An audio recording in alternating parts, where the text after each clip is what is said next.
Welcome back, everybody. No, this is That, our first returning interviewee, Wally. yeah, man. How, how are we doing today? You once. Here I am talking to you twice. Yeah. It's my honor and privilege to be on your show again. I've had such a good time the first time. I'm pleased to come back to your show a second time. Love you guys. Love what you're doing. Keep up the good work. Thank you, Appreciate Wally. that. Appreciate So, for the very little people that have not heard about you, you want to kind of give a brief little recap of what is Supreme Gecko all about?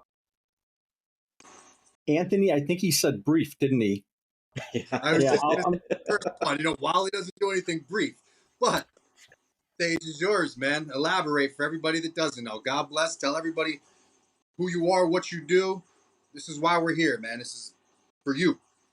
Well, thank for you, us, Dad. too. But, But I know, it's not an 8-hour show, so I'll try to be as brief as I possibly can. Wally Kern, Supreme Gecko, my wife and I run it. My granddaughter is in the process of taking it over anytime this week. She's There we go. 12 years old, and she enjoys the hobby as much. She enjoys the hobby as much as we do. So we're doing geckos and isopods. I've been in the hobby for about 22, 23, 24 years. It goes by so fast. And keeping geckos all that time. I've kept chameleons, I've kept bearded dragons, never kept snakes per my wife. If I ever brought a snake in, she leaves, the credit card leaves with her. At the time we had a dog when she made the statement. She said she's taking the dog too. So until that snake leaves the house. So I can't, that's a pretty firm black and white rule that she gave me. No snakes. Never kept spiders or anything like that. Fascination with spiders, but I have a terrible fear of spiders. But I kind of stick with geckos and isopods. I started keeping isopods about 7 or 8 years ago. Started doing the YouTube videos and just had a blast with it. And with the geckos taking off the last 2 years, Nanette has kind of taken over the isopods and doing all the maintenance and breeding and shipping. It just fits into what she's doing. We're very fortunate that we've been able to separate some of these duties or really privileges of working with these animals quite a bit, and that helps me out a lot so I can kind of focus on the geckos and social media and YouTube and TikTok and all over the place. Well, you should ask her, what about a legless lizard? It's not a snake, but it is a lizard. Yeah, she was asked that. We were recently at a show this week, Saturday. We were at a show, and somebody asked, "When are we getting snakes?" Ha ha ha! And that, no. And they said, "Well, you could get a legless lizard. It doesn't have the legs. It's kind of like a gecko. Does it look like a snake? Well, yeah, it does. No legless lizards. Ain't gonna happen. Nothing that slithers. I think I was all right. thing, and they were saying that legless lizards are actually geckos or related to geckos in some way. Somehow, some connection there, but let me ask you, Anthony. I'll give you Nanette's number. You can call her and explain the Wally, ecological. Together, my wife gave me one stipulation too: no snakes. But the only thing is she ain't leaving. I'm leaving. You bring a snake out of here, Mister. Me and the snakes are standing. All right, so we're here today. We're here to talk helmeted geckos, aka was it Teratol Chalice? Or I can't remember the last part of it. Chazalier? Yeah. I've heard it pronounced about 10 different ways. Nobody, I'm such a stickler with the genetic and the species name because I've kind of gotten myself into trouble with something like a skunk gecko. There's like 4 or 5 skunk geckos in the hobby. But there's really 2 geckos that I don't refer to by the scientific name, simply because everybody knows them as they are. One is viper geckos. Everybody knows the name viper geckos. Everybody knows the name helmeted geckos. Yeah. Yeah, I know, was it, because we just had Stephanie on last weekend, because I know the Diplodocus galeatus is also known as like a helmeted gecko, right? So there you go. That's a great example. Absolutely. Yeah. Is a helmeted gecko the type Are they Nephurus species? A Nephurus or no? They are not Nephurus No. or the knobtails. The knobtails of Australia are not the helmetids, other than like you were saying, the Galeanus.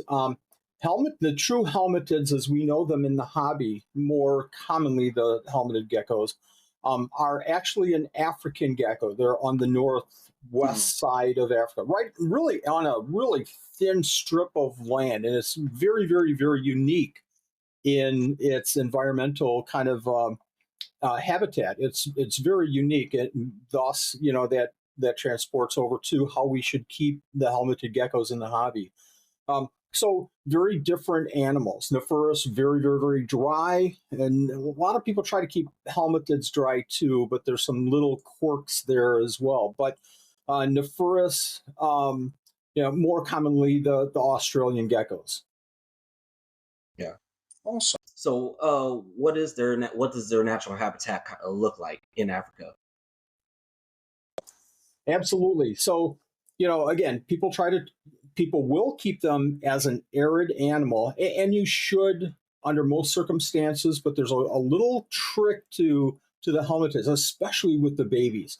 So, being on the coast of Africa in Morocco, more specifically, and there's different locations and characteristics of both locations, and like other animals, there's different appearances of these different locations. Minor, nothing major. But being on the strip of land, right, almost a couple, 3 miles away from the ocean, they experience. Well, let me say this very quick. So I'm going to go right into how we keep ours. We keep ours in a 10-gallon tank, sand based, just a real thin layer of sand. It doesn't have to be anything specific other than non-calcium sand. You can actually take play sand, sift it out. You don't really want a lot of the rocks in there. I don't want a lot of the rocks because I'll look at that tank every single time and see a bigger rock and say, oh, I've got eggs. So I sift out all of the bigger rocks, and now I have a fine play sand. Or you can do something like a reptile sand, anything without the calcium. So start off with that base of about a 1/2 inch, 3/4 inch deep of sand. And you can add rocks, you can add flower pot saucers with little notches out of them, you can add cork bark, you can add whatever you want to. Kind of build them up. They like to, especially, where they're found in Morocco, they like to sit in the crevices, down on the sand, kind of away from everything. They're not a big gecko. They're only about 3.5 inches long. So there's a lot of things out there bigger than them. So they like to hide during the day. They'll come out, they'll scurry out, they'll maybe eat, they'll come back, but they're more of a crepuscular, more of a nocturnal animal. So just getting back to my point, sand, some rocks, some cork bark, some flower pots, any kind of a decor that you want to use, build it up.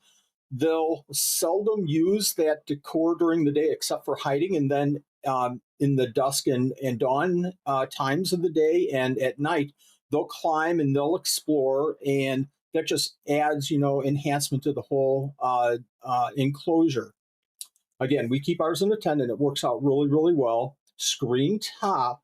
Now, I've never seen mine climb, but a couple of accounts that I've read the last couple of years have said that they've seen their helmeted geckos climbing the glass. I'm wondering if maybe they're climbing the silicone. I've had other geckos. That's what I was just thinking. Geckos. Yeah, I've had viper geckos. I've told people they're non-climbers. Viper geckos are terrestrial. They're non-climbers, and then have somebody come back to me, nope, they're climbing the glass. And can you show me a picture? And they show me a picture, and it's the viper hanging on to the silicone, climbing the silicone like a ladder. So keep a screen top on your tank. And I'm going to get back to the screen top in just a second too, because I think it's super important. 90, 95 degrees in the warm area, on the warm side, about 20 to 25% of the enclosure. The rest of the enclosure can be in the 70s. It doesn't, ambient temperature. UVB, or UV, I should say, I've heard both accounts. I've never used it. I've had success. And I don't know what really that means. Kind of, sort of. I would say use UV lighting. We have Arcadias over ours, and we have screen tops, and we have large openings in the screen top, not the fine mesh, and that allows more UV lighting to get down. Sometimes Mhm. they'll hide during the day. Sometimes they will come out and they'll bask during the day. I've seen it both ways. I think that you should have UV lighting on these animals. Just if nothing else is a benefit, and I think that they really do use it, and it benefits their behavior and their well-being. And when I say, questionable with success, I don't know how long these people that say I've never used UV lighting, I don't know how long they've kept their helmetids. I don't know how successful they were in breeding and getting, viable eggs. So I strongly suggest, using UV lighting. What else can I tell you before I get to the secret about helmetids? I think water dish, food dish. Let me talk about food just real quick. Food, crickets, mealworms. They love mealworms, and dubious, small dubious. Anything about the size of their head. They're good predators. They're not picky at all. They're not going to be something like a Periodora picta or something that just everything that they can find they're going to stuff in their mouths and eat. They're going to be a little picky as far as how much they're going to eat. They're small gecko, 3 inches, so they're not going to eat a ton of food. We have a mealworm dish. We have, 2, 3, 4 mealworms in there all the time. After a couple, 3 days, we'll pull them out and add new mealworms. And calcium powder with vitamins, and it's a D3 powder as well. And we usually dust our insects. If we're doing crickets, we'll dust the crickets without the D3, just to get, more vitamins and supplements in them. I'm trying to think if there's any other thing. Let me get to it. Let me get to the key point I feel, and this is kind of what turned it around for me with helmetids. Being on the coast. So in your minds, kind of think of yourselves, that situation. You have an animal that's on the coast, so you're going to get different winds. You're going to get different winds coming in off of that coast, or maybe they're not coming in off the coast, especially at night. At night, what happens is, I don't know if any of you are familiar with baseball, but Boston Red Sox. You might know where I'm going here, but I was at one Boston Red Sox game. I'm a Midwesterner, and I happened to hit, I was very lucky going to Fenway Park. And at Fenway Park, when the sun goes down, after a while, it gets kind of cool because they're, fairly close to the ocean. Fenway Park is close to the ocean. What happens is occasionally, it's literally as if somebody has grabbed a blanket and pulls that blanket over the stadium with a bank of fog coming in. It's so cool to see that coming in. The same thing happens with them. So I think the issue in the hobby is sometimes people don't have the success with helmetids because they're keeping them dry. Water dish, food dish, you have to mist. Sure. So at least every couple of nights, every other day, we're going in just before lights go out, and we'll do a real fine misting on the enclosure. We're not going to soak it like we soak, crusted geckos, but we'll do a real fine mist so that they have that rise in humidity. Okay. I'll talk about incubation of eggs in just a minute, and I'll talk about the babies. But for babies, I think that's a huge piece to raising babies. I struggled with babies. I would get one to hatch out. I'd get two to hatch out, and I would have one die. Two hatch out, one die. I just couldn't beat that system for probably the first year or two. This is when I first kept them several years ago. And I talked to people about this, and we went back and forth with, foods and temperatures, and maybe you want to mist. So ultimately what I did was to provide a little bit more humidity is I have my babies in a 6-quart enclosure, and it's a long enclosure. So I have the hides and the food dish and the water dish and everything, but I have a piece of cork bark, and I treat them kind of like isopods.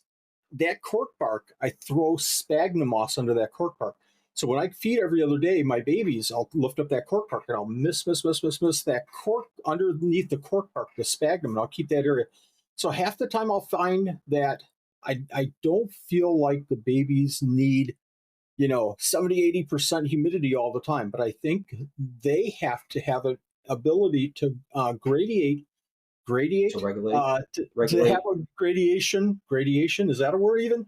They have to have an area that they can go to absorb that humidity and rehydrate. That's my feeling. Okay, Since I started doing that, I haven't lost any helmeted gecko babies. um, nice. Huge secret. It's not a secret, it's just something I was, you always have to think through this whole process. Talk to people, talk to other keepers, Yeah. find out, from the people that you buy your animals from, how are you keeping them. There's 1,000 care sheets on crested geckos. Find out from the breeder how they're caring for their animals. Rarer the gecko, the more helpful the information from that breeder is going to be. And I've talked to helmetists. I never got a real good feeling of, and I don't think anybody was hiding anything for sure. Gary Hammond, a good friend here in Wisconsin, kept helmeteds years ago, and he got out of the hobby. And we talked and talked and talked, but it never clicked. And I research, and there's got to be a reason. There's got to be. So ultimately, talk, but go back to nature. Go back to nature and think about nature and what happens in nature. And I caught that fog thing. Fog comes in, rolls in, and it keeps the area humid, but it's only going to be for a short period of time. It's going to drop, and the next day it's going to be very dry again. So I started trying to give them areas that they could pick out and stay more hydrated, and that has really worked for me. Imagine Nice. that's a very unique environment to try to replicate. In my mind, it's almost like trying to replicate a cloud forest. You're replicating these. I don't even know if they're precipitation patterns or they're just these moisture that sweeps in at certain points of the night. And like you said, I mean, depending on which way the wind is blowing, I mean, you can be getting desert winds coming over the hills, mountains rather, from Morocco, or you're getting it off of, The damn near ocean. blowing from the Rock of Gibraltar into your face. I mean, which Right. is, who God only knows, salty, 80% humidity. I mean, it's just it's a very unique environment to try to replicate. And imagine you're not alone in having issues trying to figure that out. It's actually amazing that you did even think of that. I'm not so sure that many would have.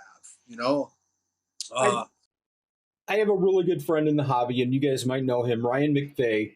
He yeah, was Yep. involved with Madison area, Wisconsin, Herp Society, years and years. The smartest reptile keeper I know. And there's a lot of smart ones out there. Very, very intelligent, very in tune with their animals. Ryan's the best. Ryan is the best. Yeah. Yeah. So I've talked to him about things, and it's usually with him, it's like 90% right over, and I'll grasp little pieces with him, but then I'll kind of think about it later, and okay, he said this. What does that mean? He must have said that for a reason. And we had a conversation about, no chance I'm going to remember what animal, but he was talking. It had to be New Caledonia. It was Kahuas. He was talking about the winds coming in over the island. And he was saying, everybody looks at, Google Maps, and everybody looks at Google Scholar and gets rainfall and temperature information. Nobody looks at winds. Nobody looks at winds. When are the winds coming in, and when are they changing? When are they heaviest? And he said that probably has something to do with all of this. Obviously, there's so much that we can do in the hobby, even without thinking of wind, like the UV and Yeah. gradients, and matching cool down periods with warm periods, brumation, all this other stuff. No, Yeah. I don't know anybody that's talking about winds. So at the point he said that, was like, yeah, that makes sense. And then I went off, and I'm feeding crested gecko diet, not caring about thinking about trying to do anything with winds. But I think that I thought about it later with the helmetids and the coast, and heard the fog thing, and I thought, winds are probably bringing all of that in and making a big difference. Yeah. Um, so at that point, I changed out my screen top. I put in, the UV lighting, so the screens are pretty big compared to the mesh. I said that before, but it's worth repeating. So I tried to adjust my care a little bit to try to match that. And some animals don't need it. You can put a male and a female crested gecko together in a plastic box, and they're going to breed.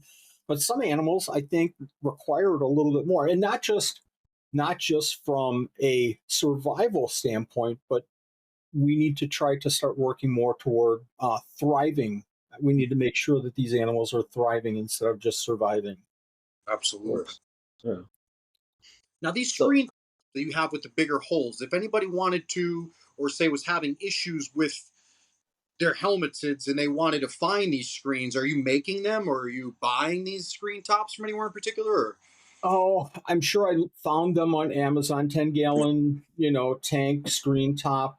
And what I tried to stay away from, and this is kind of a good practice for really, as long as you don't have small micro geckos that are, and you look at the adults, and, oh, the adults won't get out, but maybe the little babies will. So kind of be careful there. But I don't think it's a bad thing to look for larger openings in the screen, in the mesh, a larger gauge. I don't know what that's called, but kind of look for that because I think it probably makes a difference for a lot of animals, and especially if you're using UV lighting.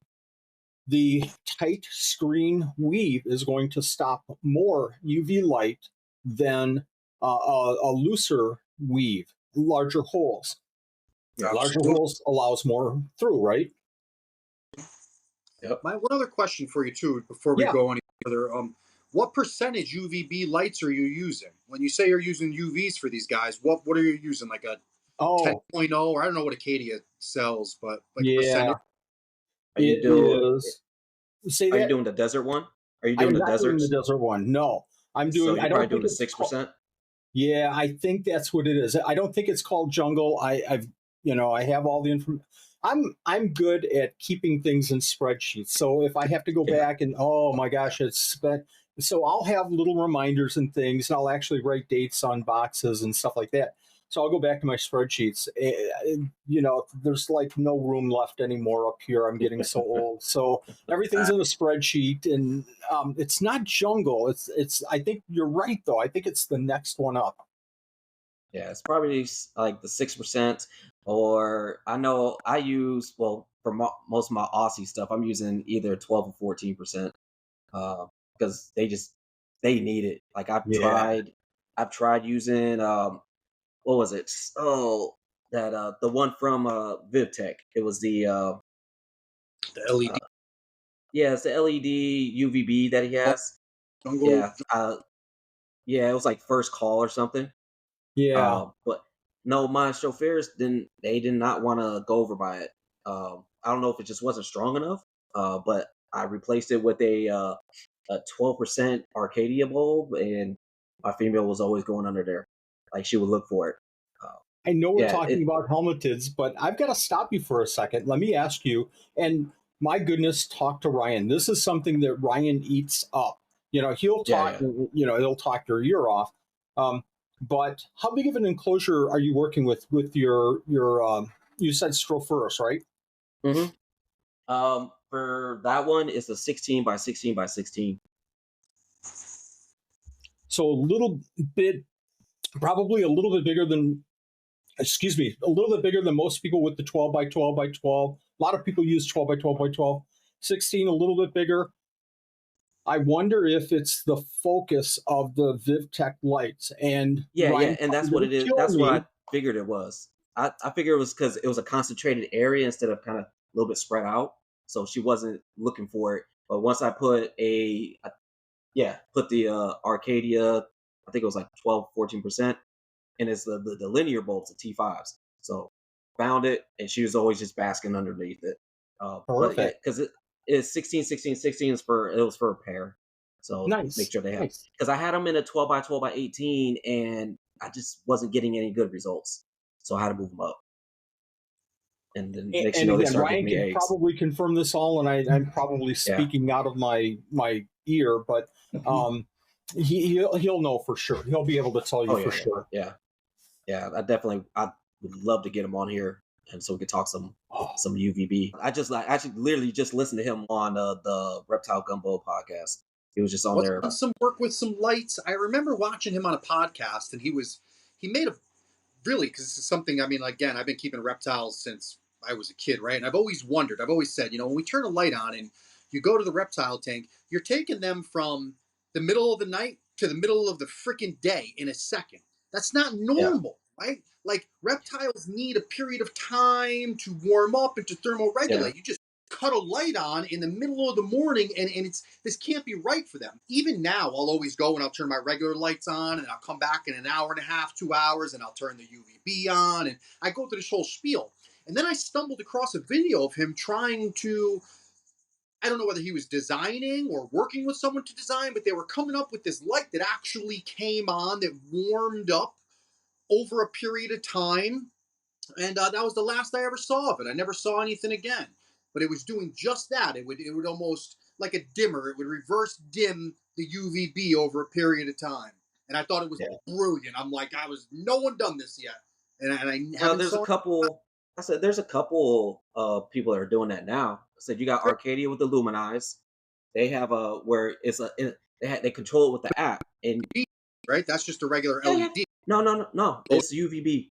They I have both UVB and LED did. luminized. And, I yeah, thought it and it was will LED. literally, yeah, and it will literally just like you said, it will just cut on just a little bit, and then by the time like 12 o'clock hits, it's fully on. And then it'll slowly decrease as the day goes as well. So once it hits its highest point, then it'll start dropping little by little. And I I think that's think, huge. I think we're yeah, missing a huge we're missing huge by not incorporating that in our keeping. yeah. I watch my bearded dragons. I cut the lights on and they haul ass. They run. Boom. They run with it at 8 o'clock in the morning.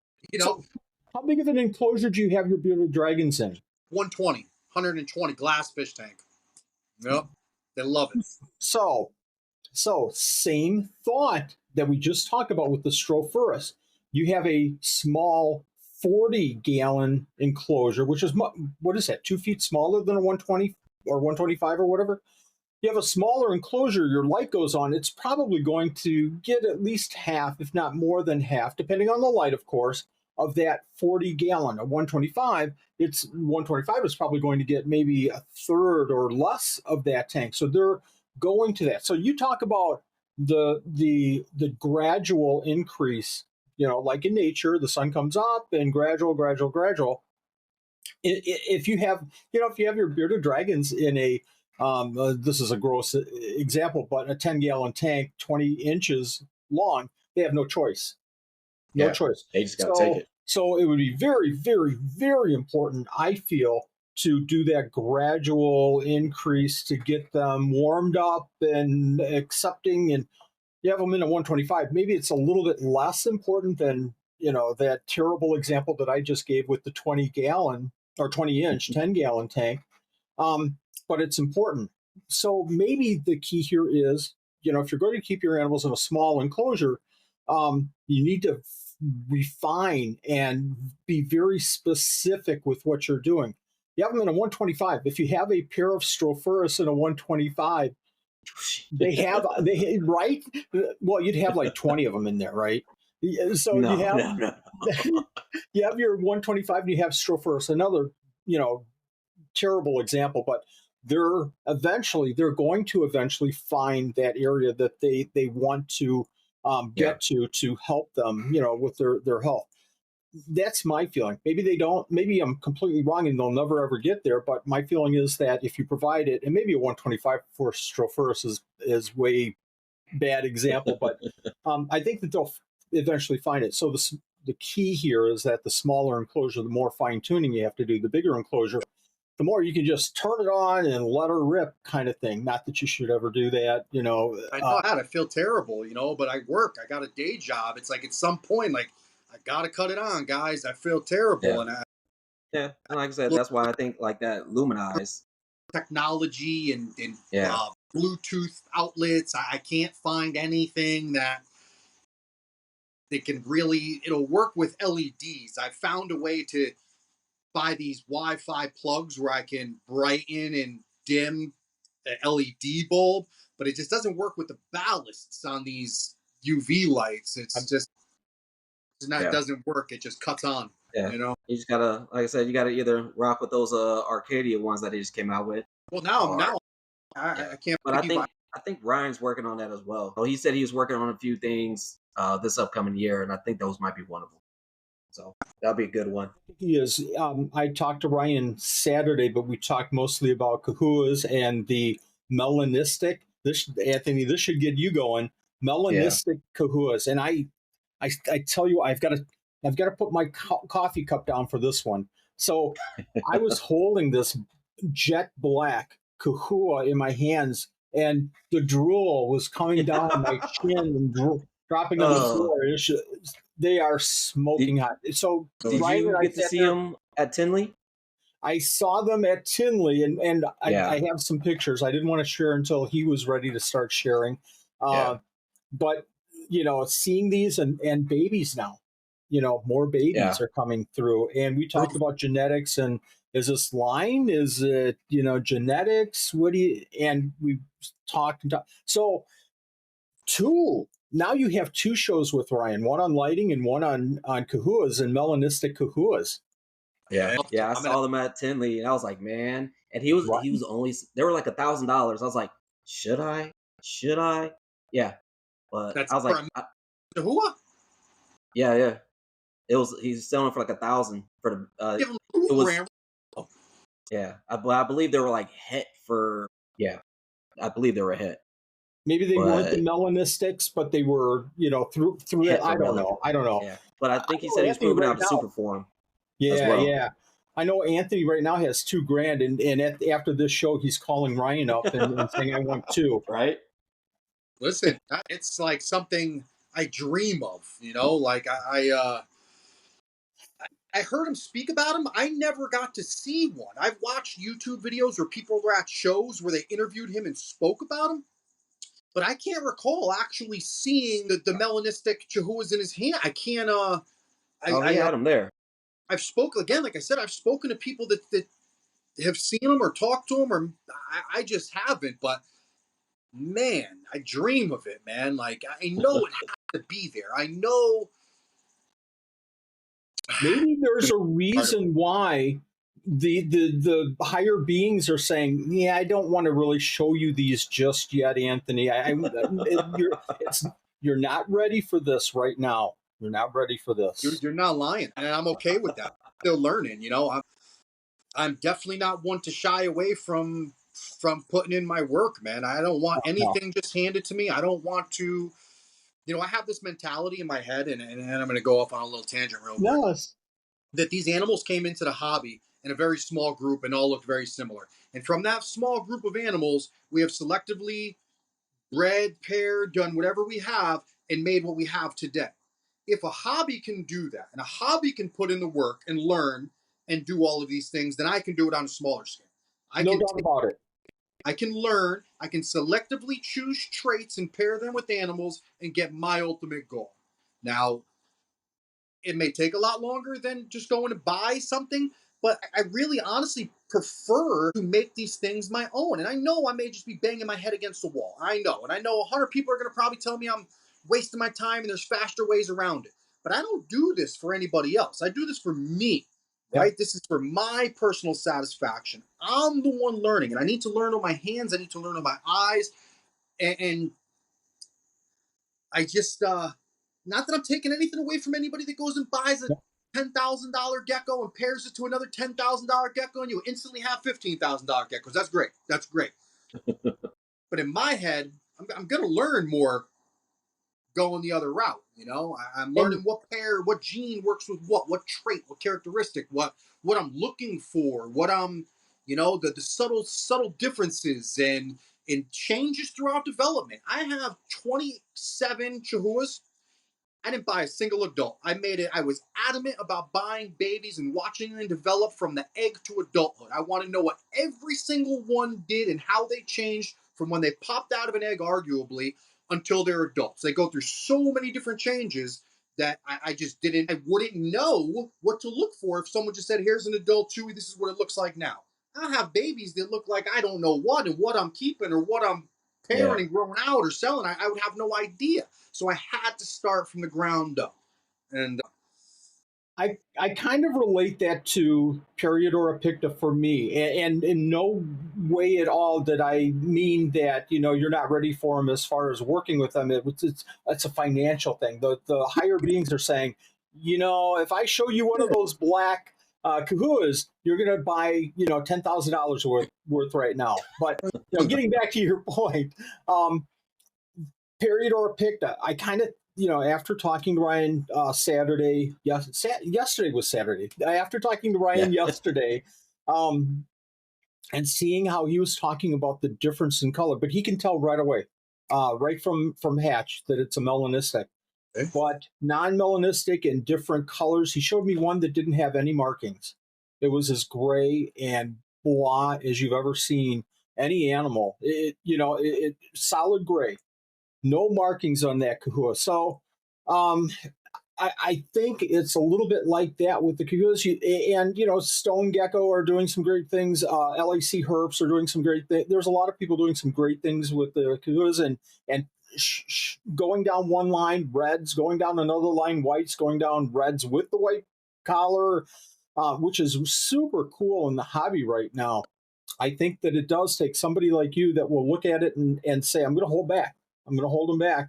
This one looks a little different. I'm going to hold it back. And I kind of try to do that with the Periodora picta, not to go off on too much of a tangent, but every flippin' Periodora picta that I hatch out, it seems like every one is different. I'm going to have 500 enclosures with one Periodora picta in every single one. It's a matter of balancing resources, your time especially, and managing these different groups. But that's what it's going to take. And I know, Anthony, you would do that. Well, like yourself with them, Wally, you are probably where I learned what real passion was for a species. I can't hear of these picta geckos without thinking of you instantly. The first one I think of every time, I'm like, that man loves those things. He will innovate anything there is to change or learn with those things. It's going to be Wally. Watch. Wally has an eye for these things. It doesn't matter how much they cost. It doesn't matter how popular they are, who wants them, who doesn't. He loves those things. That passion is what will ultimately lead to success, or lead to innovations or discoveries and more knowledge and data. You It's can you can tell too in the hobby when you're talking to somebody that really has that passion. I have the passion for Periodora picta. I love my cresteds. I love the rare geckos that I'm working with. But Periodora picta, I tell you what, if I in the next 5 years, if I could hit on one animal, a pure red, a pure white, a black, something like that, it'd be like, okay, that's what I was working for the last 10 years. That one animal is what I've been looking for, and that's my passion with that project. And you can see other people that have that same project. You can see people that are, here's a lily white, buy my lily white, and that's what any hobby business is going to be like. But you can also see the people that are really passionate about advancing and moving forward. I'm going to bring a name to you, and you guys are going to know this name, Bobby, from Gecko Cove, working with the gargoyles. He has a passion for, I'm going to move this forward. Beautiful animals out there already, beautiful animals all over the place in the hobby, but I'm going to take this and I'm going to just move it a little bit forward. It's fun to meet and talk to people like that. absolutely. And this is for you guys too. Like if you get to be a kid again and almost get excited about what an adult would tell you is impossible. You know what I'm saying? Like, I don't know how to explain it, but like when you're a kid and you're just talking about, fairy tale stuff and pet dragons and I'm going to have a dinosaur and all this crazy stuff, and your parents, yeah, sure you are, Like you could do that as an adult with these things. And like everyone else could think you're nuts and tell you it's not going to happen. You find that real passion, that childhood joy again. And there's nothing like it, man. Who cares? I mean, in all honesty, I hope neither of us don't succeed, but if we could stay this happy and this entertained and engaged with a dream, so be it. So be it. Yeah. And you have to have kind of a little bit of a vision in your mind too. You have to have that desire to not give up until you're going to get to your goal or get close to your goal. and keep working and working and working toward it. And that's hard. I think that in today's, world, everything is the 5 second TikTok. Okay, I'm done with it. 5 seconds later, I'm on to something else. And I'm not, downgrading anybody for doing the whole animal thing as a business. That's super cool if you can and if it works for you, as long as you don't sacrifice ethics for the sale of animals. But Exactly. I think it takes special people to say, forget money. This thing that I'm doing over here, I'm going to keep at it until I get what I'm looking for. Ryan obviously is dedicated. He's not in it for the money at all. They have a company to do that part of it. So his passion with the animals is laser focused. Oh yeah. I commend him, man. I commend him. I commend anybody that does anything like that. Even Jay with these species and things that he's working with. And Jason doesn't give a crap whether the hobby thinks something's popular or not. He likes it. He don't give a crap if anyone don't even know what it is. That's right. Yeah, that's why I got crazy stuff coming. And it's like, nobody's like, what is that? I was like, it's just something I like, because I said, I always say, like, on every episode now, I was like, I got Homophilus fasciata coming through soon. Those Tanzanian velvet geckos. I got a 1.3, and I found another person that has one that he might be selling me, so I'll end up with a 2.3. So I can at least split do a 1.2 group and then a 1.1 at least. Then I just have different bloodlines for that. And then, of course, my Pseudodactylus. It gives you a couple of different enclosure options, missed a little bit more in this one, and a little bit, do different things. Yeah. And right now, my whole goal or idea with caring for them is treat them like an electric blue day gecko. They both come from Tanzania. So I'm going to go ahead and kind of go from there. I've read it. There's very little on them right now. I found some different forums where I've got some good information, printed it all out. It's in my book. I'm ready to go with them. And then, like I said, and then Pseudodactylus. I'll say it every episode. There's over 300 species of Pseudodactylus, and they're not big in the hobby. I don't know why. And there's just so many. There's so many beautiful looking ones, like the ones we saw last week with Stephanie. Her the Pingo Forest Gecko, just amazing. Like I said, I have Pseudodactylus triadus coming through pretty soon. Should be here probably September or October. I said I have my Nebulosus as well, and then I'm going to get more. I'm going to grab more.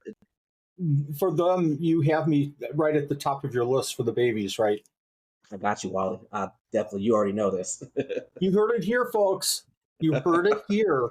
No, seriously, at some point, I'd love to get some of those from you. What a beautiful animal. What a beautiful animal. Yeah. Very elegant. Yeah. They're just real elegant to me. I don't know why, but they just are. I made the mistake of, I didn't make a mistake of purchasing Pseudodactylus pangensis or Zubricus, whichever one it is, but I bought a 4-4 when they came around a couple of years ago, a year and a half ago. Yeah. 4-4, and the males immediately all died.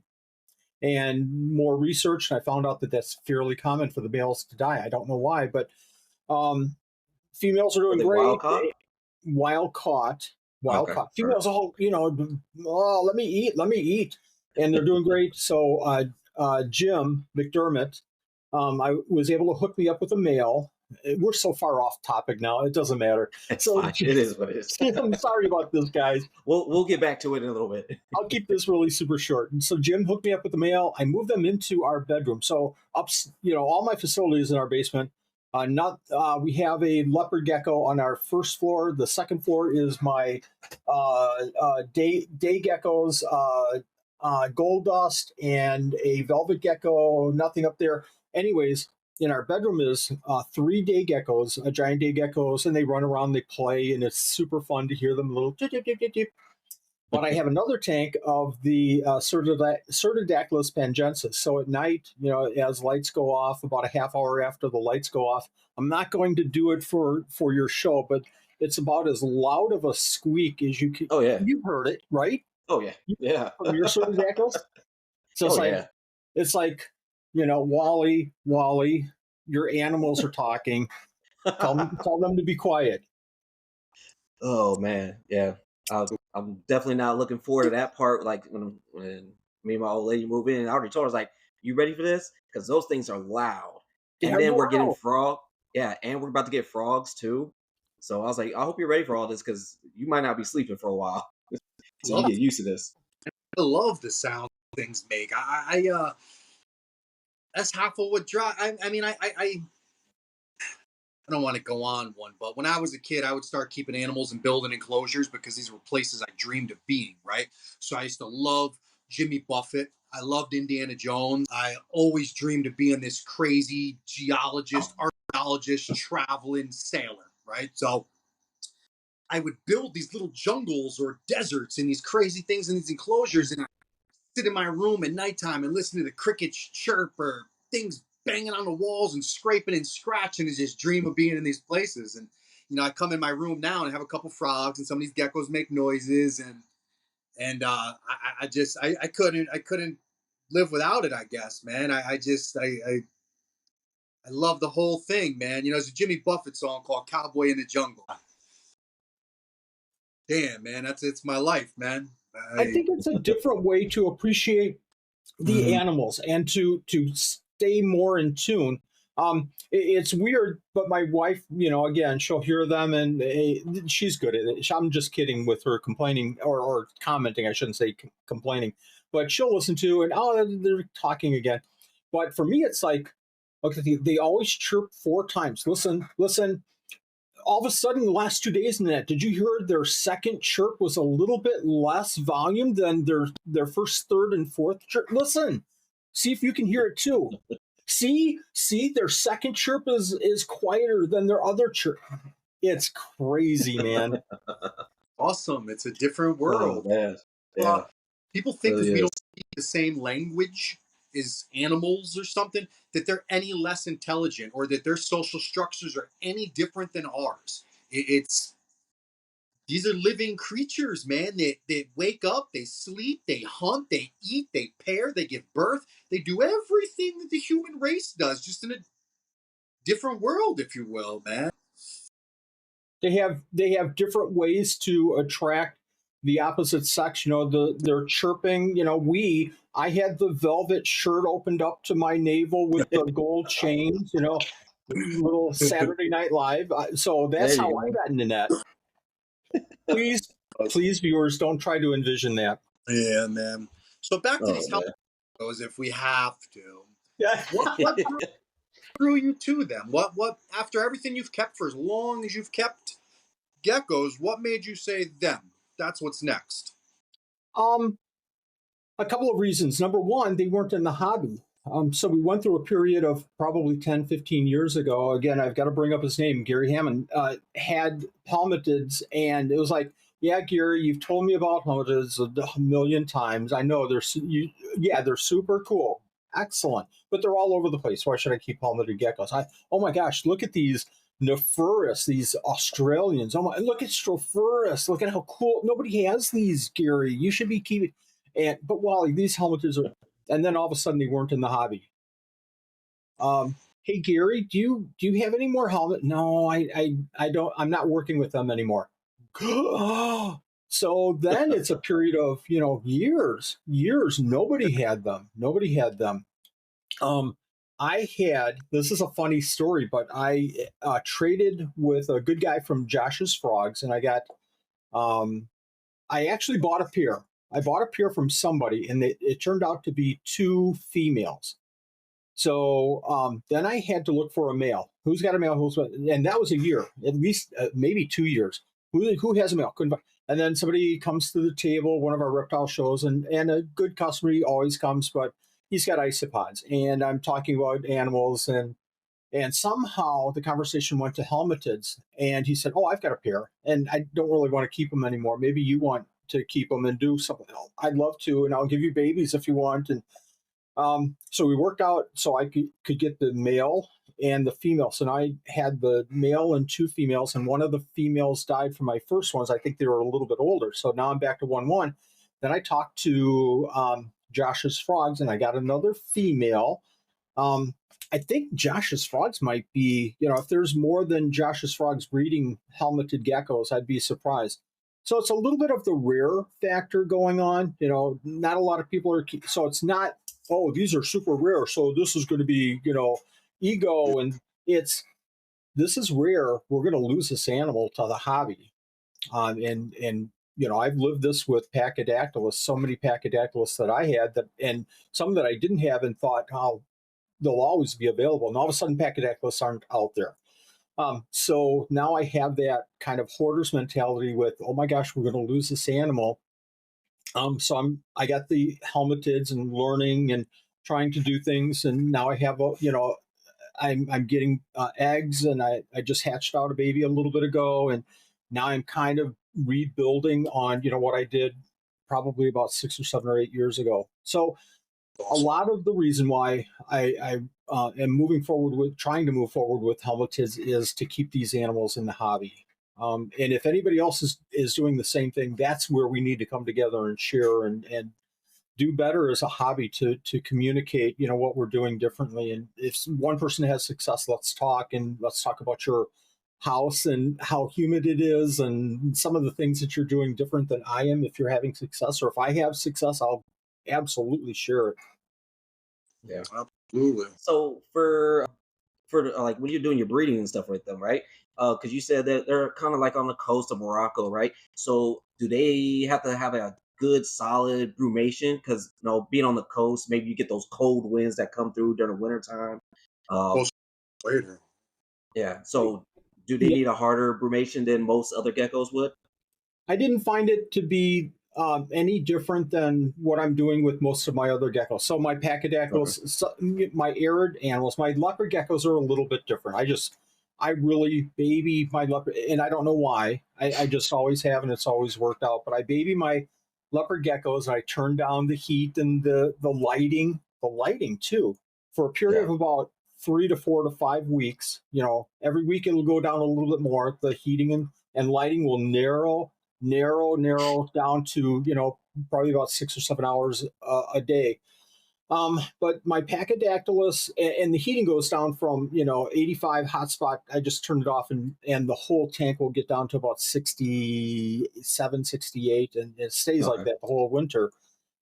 With Pachydaculus and some of the other animals, I haven't really, Nephurus, I haven't really done a major cool down with them. I just turn them down, I'll shut down their heat, but they're not going to get the extreme temperature. So they're going to stay in probably the low 70s without a heat spot. I feed very minimally, and I don't even know, that might be a mistake, but I always have fresh water, and I'll throw food in, maybe a couple of mealworms every couple of weeks or so, just to give them something. Leopard geckos, nothing. The heat goes off. When it finally goes off, till I turn it back on, they get nothing at all for 3 to 3.5 months. But I kind of, with the Pachydaculus and other rare geckos, I'll mid 70s and just a tiny bit of food. With like incubation and stuff, then how do you incubate yours? What mediums you're using for that one? What temperatures you doing for that? And how long do they take? I'm going to adjust. I just lost my lights. I'll go ahead and adjust the lights while I kind of talk through this. Yeah. My timer is set for 7 o'clock. For incubation, maybe I can do the two things at once. Maybe not. For incubation, what I'll do is I have little hatch boxes. So they're probably about 2.5 inches by 2.5 inches. I'll fill them with I have Supreme Hatch material, but it's a clay-fired material. A lot of people, Pangea has a similar product, Rapace has a similar product. I'll put that in the bottom. I'll get that wet, not soaking wet, but wet. And then I'll take a bottle cap. I'll put more of the dry, I don't know if you can see this, or it helps, but I'll put more of the dry material in that bottle cap. And this when it's in the bottle cap, it's just meant to stop the eggs from rolling anywhere. Yeah. So bottle cap, more Supreme Hatch material, or that clay fired material, and then the eggs right on top. And then I'll take the eggs and I'll put it into the hide box and have enough room that the eggs can expand. I'll take the top, put it on, I'll mark the date, I'll mark the species, put it in the incubator. The incubator right now for us is set at 81 and a half, I think, right now. And generally it's about, about 70 to 80 days for the That's not bad. helmetids.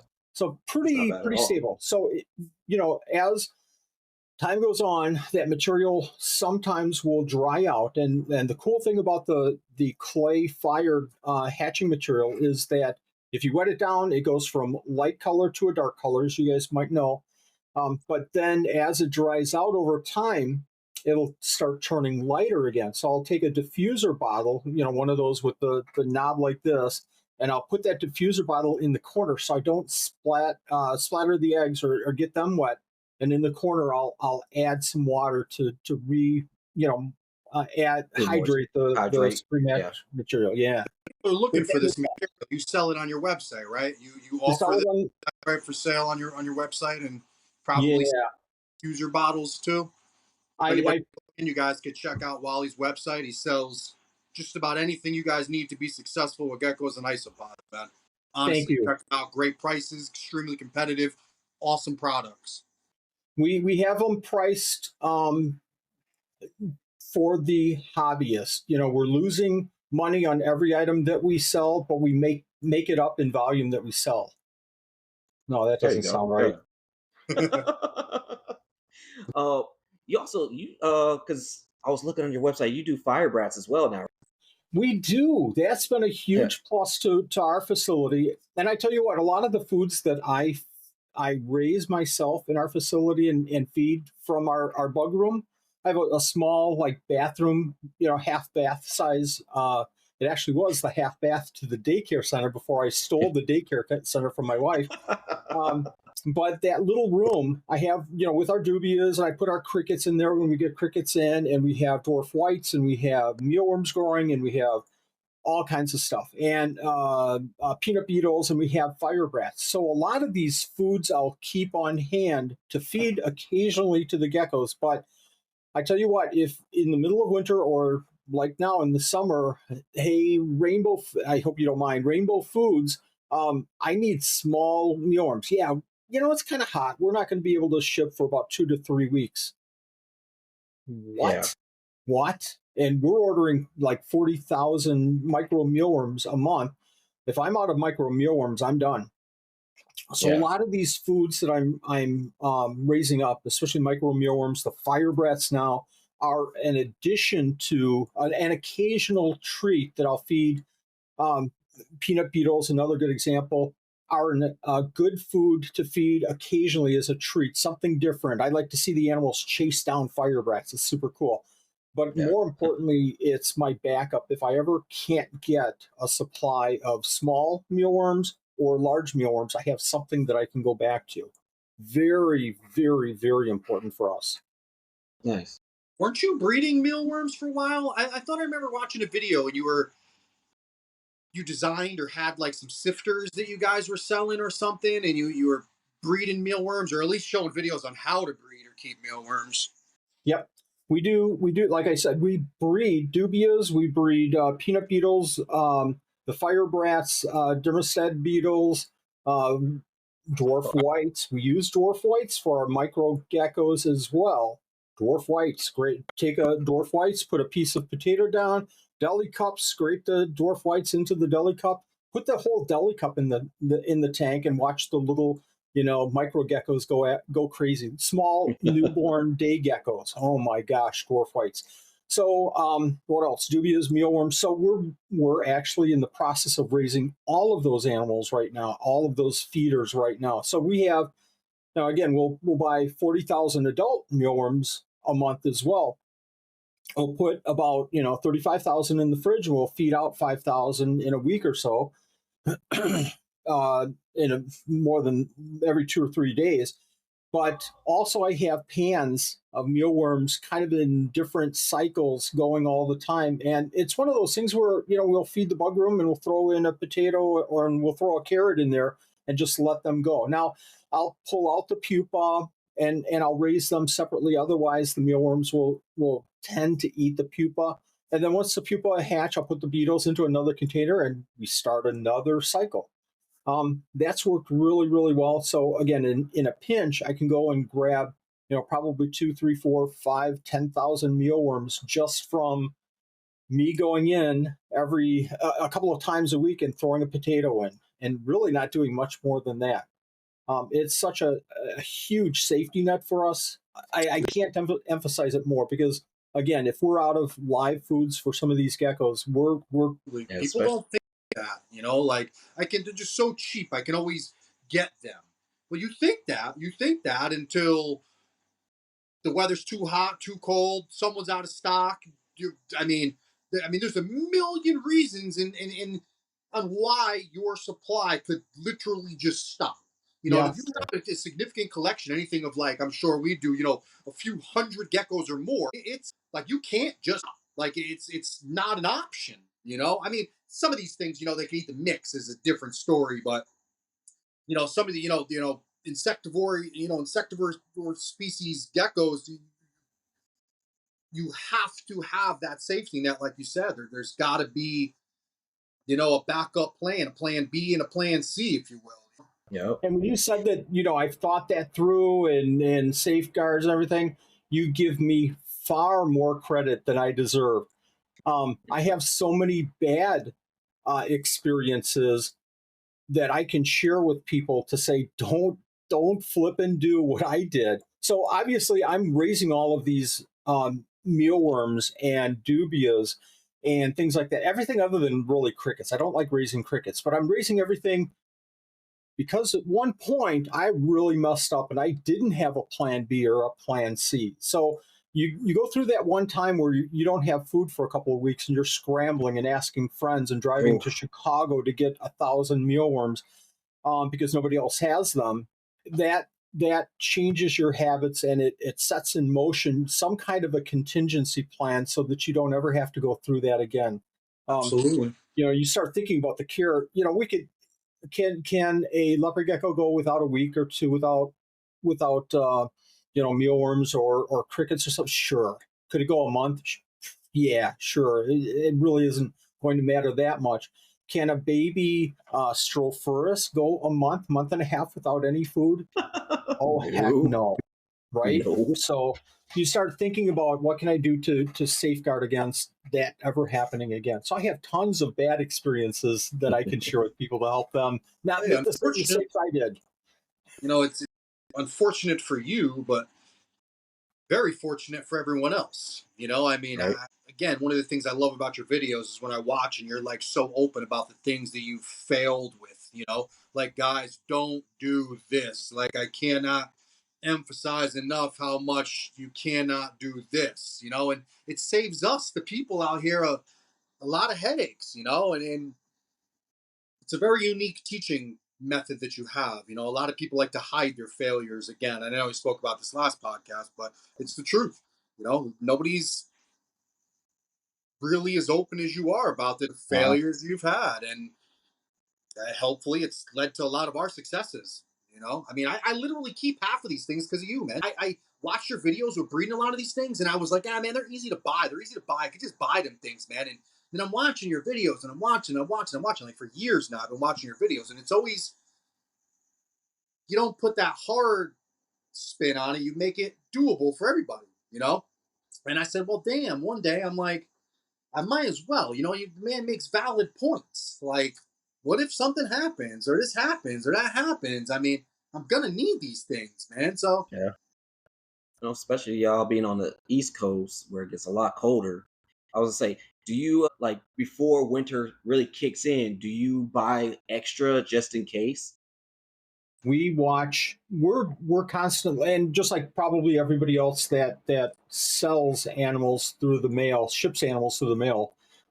Just like everybody, we're all probably looking at this week's weather, next week's weather. We're here, Supreme Gecko. We're in Wisconsin. We're in Milwaukee. We're not, like Green Bay frozen tundras of Lambeau Field cold, but we're pretty cold here in Yeah, you're Milwaukee. still cold. You got snow, Yeah. so So yeah. we're constantly in immediate touch of the weather. We know this week's weather today, tomorrow, and the next day. We know next week's Monday, Tuesday, Wednesday temperatures. So that plays with our shipping. I'm so sorry, but for the safety of your animals.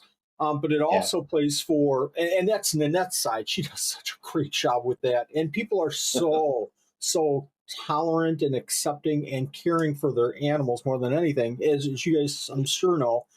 Um, from the other side, from the inventory manager side, I'm looking at temperatures. Hey, Nanette, what are the temperatures? Can we ship? Yeah, well, cool. No, we can't ship. Okay, how long is it going to be cold? Now I'm thinking, okay, my supply is probably a week or two. And to your point, my supply is a week. I am not going to get stuck. Let's order now. The weather is good. Let's get them in here. Let's get a month's worth of supply. What we do, and I don't know if you want me to go into detail, but real quick, what we do Oh, is we'll go get ahead. 40,000, keep out 5, throw the other 35,000 in the refrigerator. 2 months, 2 months. Every 2 weeks, if we don't use, we bring them out and let them, I don't know, rehydrate with carrots and wheat for a day or two. Then we put them right back in the refrigerator if we haven't used them. So we're going Okay. through that constant. So in the winter, we might order a little bit more than normal, and we might order sooner than in the spring and fall. And the same thing happens with summer, obviously, as well. I wish I could. Interesting, A lot interesting. of worms, man. 35,000. That's a lot of. Yeah. They sell you in a burlap bag. You get a big old burlap bag. Yes.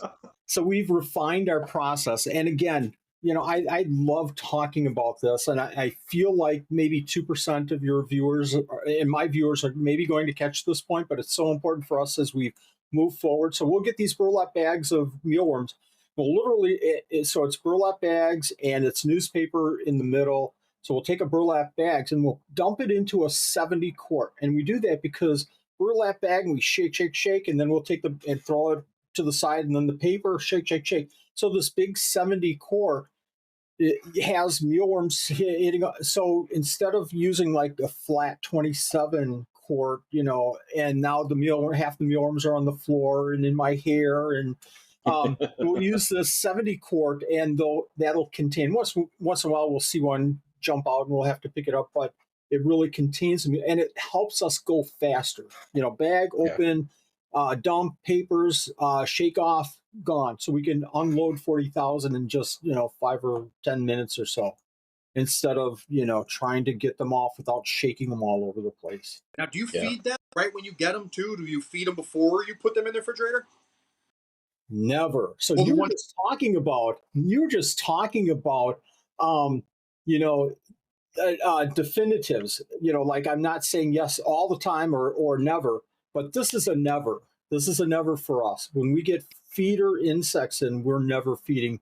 And I know this might be contrary to a couple of wonderful breeders. I hope they're not watching this, that do feed out of the box. We just don't do that. And it's kind of, ingrained in me right from the start that when we get them in, mealworms, we'll take mealworms, and I'll talk about crickets in just a second, but it's going to relate 1,000%. Mealworms come in, 5,000 on the shelf, other 35,000 in the refrigerator paper so that it absorbs some of the moisture, excess moisture, so they don't get too wet in the fridge. Oh my gosh, nothing worse than opening and you're expecting, I only have 5,000 left, and it's all water, Ooh. Now what do I do? So on the shelf, wheat, I'll sprinkle the wheat, and I'll throw a carrot. We'll actually cut the carrots up and put the carrots, around the container in a 27 quart container. I usually don't keep them over something like oatmeal or wheat bran. I'll feed the wheat bran. It's a big difference. Folks. We don't keep them over wheat. We feed the wheat to them because I know how much to feed. I've got an inch and a half of mealworms, so that's going to be a half of a 16-ounce fruit fly container deli cup. So I'll feed a half of a cup, and tomorrow morning it's gone.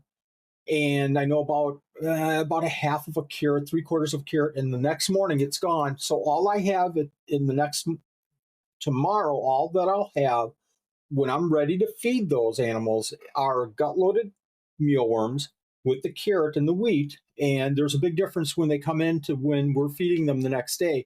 And I'll take a sifter, and I'm trying to do this on camera. I'll sift it out I'll dump out the frass, and now I have clean mealworms. I'll put into another container, just a big deli cup, and I'll just walk through and feed those gut-loaded, clean mealworms.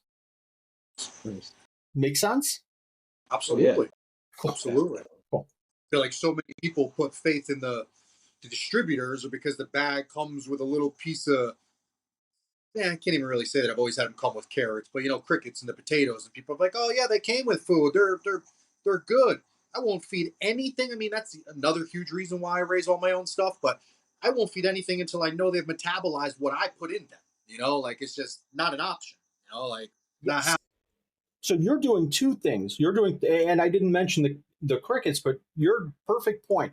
You're doing two things by keeping them at least a day or two away from feeding. Number one, they're coming in and we don't know what they were eating before. It's probably grain. It's probably some kind of grain. That's okay. We're getting most of the protein. We're getting most of the, supplements and everything.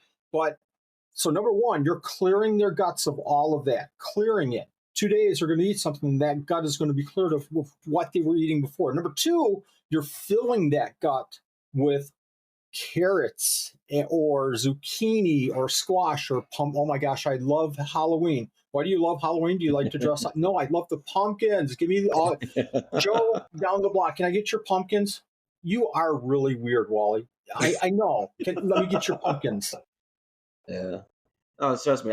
Anytime I'm at work, I always tell my kitchens, save me all your veggie and fruit scraps, please. Yes. They're like, why? I was like, just put it in a Ziploc bag for me. Don't ask any questions. I'm your supervisor. Go ahead and do it.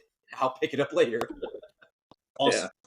Yeah. My wife is so mad with the money I spend on vegetables and stuff. Be like I gotta get the organic this. I gotta get the this. Can't you just wash it? I'm like, well, I mean, I could, but this is so much easier. Yeah.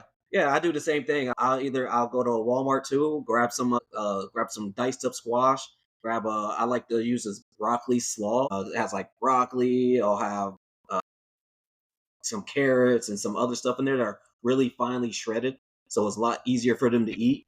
And then what Joe told, I was listening to a podcast. He's like, just make sure you always hydrate your vegetables, and then as soon as you hydrate your vegetables, boom, you're giving that to your feeders, so they're getting hydrated and nutrition at the same time. And they'll live longer. Yeah. So you wanted, and here's another fact, and it's lost in the hobby. And some people are probably doing it, and some people are not doing it because they just don't know any better. But when we feed veggies to our animals, they are hydrated. Number one, good point. And number two, we'll wash those vegetables off, thoroughly before we start using them. Why do you have to wash them? Doesn't the grocery store do that?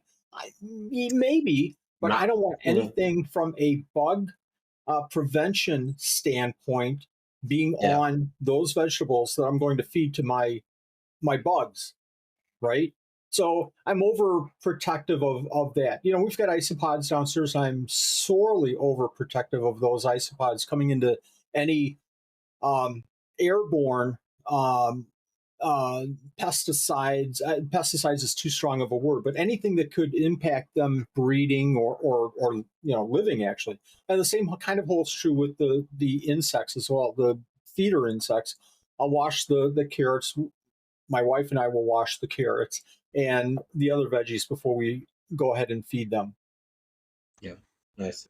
I think a must. I bought maybe 4 years ago now, but I bought a bag of a spring mix and to feed my feeders and stuff. I wound up killing. I don't know what the hell was in it. Whether it was, some people have said it was the calcium in crickets, and too much calcium will kill crickets. I have no idea, but I've always fed them calcium stuff with calcium, I guess, but I lost a whole bin of crickets, man, feeding this bag of spring mix one time. And I, to this day, have no idea what the hell happened. I lost a whole, but I didn't wash it. So I was assumed in my head, is it because you didn't wash it, you idiot? But nothing else died. My roaches didn't die. Nothing else died, but this one bin of crickets. I'll never forget it. And you don't know. You don't know if whatever, and we're speculating here, obviously, but you don't know if whatever was on, if something was on those veggies, if it was directed to control crickets Yes. rather than dubious. You don't know. I know that there's, like mosquito bits. I don't know if you know about mosquito bits, but in the isopod hobby, they're very important because any new container will get flying gnats, little tiny flying gnats. So you use mosquito bits, and those mosquito bits are directly eating the gnat eggs. And that's all they'll do. Just eat gnat eggs. Very, very isolated. Oh my gosh, don't they hurt the isopods? No, they don't care about the isopods. Don't they hurt the baby isopods? No, they don't care about. Don't they hurt any like springtail? Don't care. Just the gnat's eggs. So Nice. my point being that you can have something that's very, very specifically directed at a predator, insect that's eating crops. I'd imagine lots of these farms, maybe out here in North America, where we're getting a lot of our produce per se, the cricket is a much bigger pest than a dubia is, right? There's probably Yeah. not dubias out in these flyover states where we're getting our crops from, right? But there probably is a huge cricket and grasshopper problem, Yes. Uh, and Right that's on. literally what my mind went to when that whole thing happened. I was like, I wonder if this thing was genetically modified to kill crickets. Everyone's calling me crazy. You're crazy. I'm like, maybe I am. Well, I'm telling you, something's off. They No, died in it. Something happened. I think you're spot on. I don't know. I'm not that smart, but I think you're Won't do, spot on. won't do it again. Yes, one time. That's like you were telling me about the bad experiences sharing, just like you just shared there. It's that one time, and you're not going to do it again, and you will talk to people when the topic comes up. Hey, by the way, make sure that you wash your one bad experience, and you can now share that bad experience and help other people, hopefully. Absolutely. Right. Absolutely. I mean, I Hey, preach wash well, shells for human consumption. Damn, I'm a big into the whole fitness thing, man, and nutrition, and that's why I went to school for multiple degrees. But I preach it, man. I don't want to say that I know how bad pesticides and certain things can be for human consumption, but I assure you, our society wasn't riddled with the cancer that we have back when everything was grown organic and before there was pesticides and all these man-made chemicals. I cannot emphasize enough how important it is to clean your produce. Period. right. For your kids, your children, your dogs, I mean, anything you care about. Just wash food, man. Yes, yes. There's enough to worry about. Hey, Wally, did you get that shirt at the Schomburg yesterday? Can you see so the fit for today is NARBC. Yes, I did. Yeah. This is the Nice. 2022. I didn't get one. Oh, okay. I didn't get one this yesterday. I forget. It's one of those things where. I was upset. I was like, damn, I thought they had a gecko one this time. I was like, man, they didn't have one at Tinley. All they had were nothing but snakes. I really my wanted gosh. I I wanted a think Tinley the one yesterday was frogs. It might have been frogs. We'll see it on Facebook, I'm sure, tomorrow. Oh, yeah, definitely. But I really like this one with the, I don't know if I don't want to show off my gargoyle. tummy, my Nice. gargoyle. Yeah, that looks nice. Thanks. So how was Schomburg over there? Schomburg was fun. We were fortunate enough, and Crystal, our granddaughter, was patient enough that we got to talk to a lot of people in depth about a lot of different subjects. It was a good show. It really was. Nice.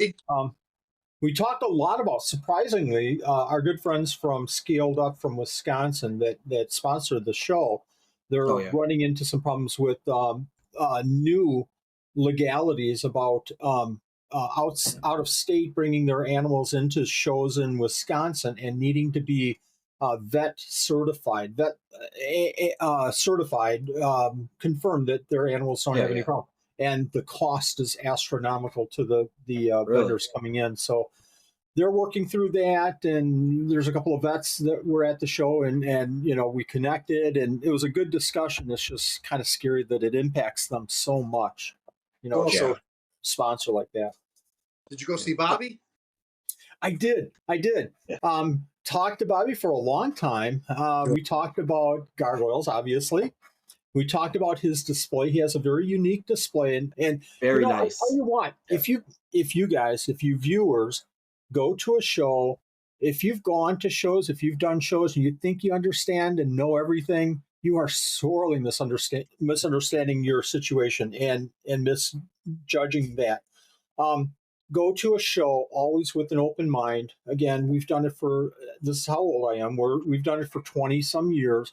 I go to every show and I look around, and I tell you what I do is I'll find somebody's table that's doing something. Oh, Nanette, look at what they're doing with how they display their animals. Yeah. Hey, Bobby, do you mind if I just take a picture of your display? So Very cool. Very right. cool. So you see something different that's unique and cool. Ask the person, hey, I really like this. I might do something like this. Would you mind? And Bobby said no, but I'm going to do it anyways. He has deli cups. It's pretty cool. He has deli cups, and he has like a sticker, like a circle on top of the deli cup. I don't know if you've seen this. He has a little pull tab, kind of like the ice cream that we used to get in the little tiny cup, and you pull the top, right? So that top was his logo, and Gecko Cove, and you'd have to pull this up. It wasn't sticky or anything. You just had to lift it, and there's the gecko. Oh, that's kind of interesting. But I don't get it. Why are you doing it? It's harder for people to see. Well, if you do that, Wally, then the gecko is in the dark, and they tend to stay fired up for a longer period of time. Oh, yeah, you're right. So it's people, 22 years, and I didn't get that. And seeing Bobby do it was super cool. So, again, picture, and we might do something similar. We might do half of our animals that way and half, without the tops. And he also mentioned it kind of adds that curiosity, and it's a good starting point to talk about the animals for people. It makes you stand out a little bit. Exactly. It makes people want to come over there. Genius. Outstanding. Our kid. Yeah. Have you seen? Oh, go ahead, man. Go ahead, Ant. Probably Bobby's second follower on his page since we started it, and I promise you, the kid has a knack. Right, Bobby is a very, very, very smart kid. We're actually, me and Jason are having him on. What, next week? We were supposed to have him the day before. This Thursday. He's coming on Thursday. Yeah. But I think the kid has an extremely bright future. The kid, I've watched him go from nothing, from having one gecko and knowing not a damn thing. His first couple videos, he sounded to knowing what he's talking about, to knowing how to decipher what's BS, what's not, and how to use logic and apply what will work for his set of variables, if you will. He's very observant.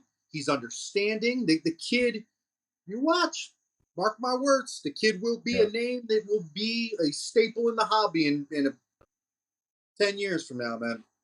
I 100% agree. And above and beyond all of that, and we don't know about tomorrow. Tomorrow, everything could change. But above and beyond that, I think he has the willingness to try different things. And above and beyond that, he has the passion to keep moving forward if the things that he tries don't work out. That didn't work out. What next? Let me try this. And like you said, some of those cups, if you look, which I thought was brilliant today, I was watching the video, were the parents of the babies under the cup. Yes. The ones that were adults were just in the cup, the one that he had adults in.